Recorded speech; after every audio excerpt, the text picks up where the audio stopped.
নমস্কার। এই মুহূর্তে আবহাওয়া নিয়ে সবথেকে বড় আপডেট। পশ্চিমবঙ্গে পুনরায় সক্রিয় হয়ে উঠেছে প্রাক বর্ষার আবহাওয়া, যার জেরে চলিত সপ্তাহেই রাজ্য জুড়ে আবহাওয়া এক বড়সড় পরিবর্তনের স্পষ্ট ইঙ্গিত মিলেছে। আলিপুর আবহাওয়া দপ্তরের পূর্বাভাস অনুযায়ী আগামী কয়েকদিন উত্তরবঙ্গের জেলাগুলিতে ভারী বৃষ্টির পাশাপাশি ধেয়ে আসতে পারে তীব্র ঝড় ও ঘন্টায় 40 থেকে 50 কিলোমিটার বেগে ঝোড়ো হাওয়া। অন্যদিকে গত কয়েকদিনের ভ্যাপসা গরম ও অস্বস্তিকর গরমের পর দক্ষিণবঙ্গের জেলাগুলিতেও বজ্রবিদ্যুৎ সহ বিক্ষিপ্ত ভারী বৃষ্টির জোরালো সম্ভাবনা তৈরি হয়েছে। ফলে চৈত্র বৈশাখের দাবদাহের পর এই দুর্যোগপূর্ণ আবহাওয়া এদিকে যেমন স্বস্তির, অন্যদিকে তেমনই ঝড় বৃষ্টি ও বজ্রপাতের কারণে বাড়তি সতর্কতাও বার্তা দিয়েছে। উত্তরবঙ্গের ক্ষেত্রে আগামী 20 মে 23 মে পর্যন্ত দার্জিলিং, জলপাইগুড়ি, কালিম্পং, আলিপুরদুয়ার এবং কোচবিহারে বিস্তীর্ণ এলাকায় দফায় দফায় বৃষ্টি চলবে বলে জানানো হয়েছে।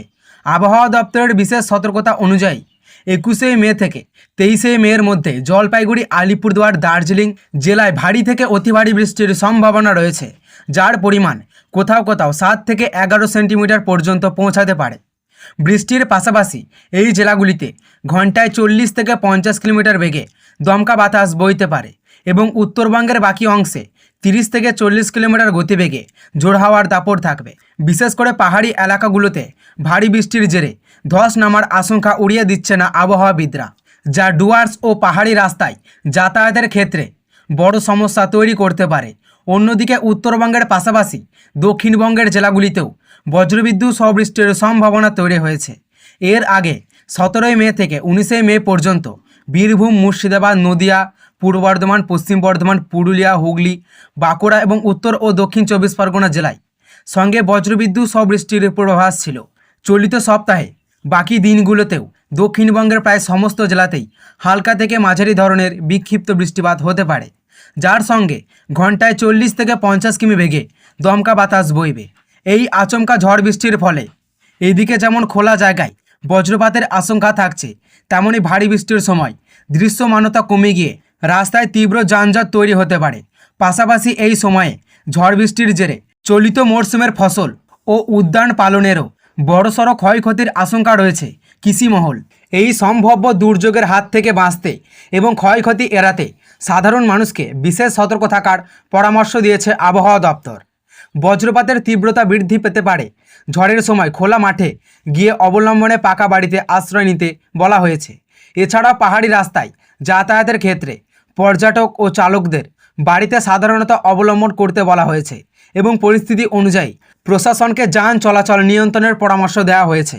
তবে এই ঝড় বৃষ্টির কারণে গত কয়েকদিন হাঁসফাঁস করা গরম থেকে সাময়িক মুক্তি মিলবে এবং তাপমাত্রা কিছুটা কমবে বলে মনে করছেন আবহাওয়াবিদরা। আগামী কয়েকদিন উত্তরবঙ্গের একাধিক জেলায় ভারী বৃষ্টি, বজ্রবিদ্যুৎ সহ ও ঝোড়ো হাওয়ার পূর্বাভাস দিয়েছে আলিপুর আবহাওয়া দপ্তর। পাশাপাশি দক্ষিণবঙ্গের বেশ কিছু জেলাতেও বজ্রবিদ্যুৎ সহ ঝড় বৃষ্টির বিক্ষিপ্ত বৃষ্টির সম্ভাবনা জানানো হয়েছে।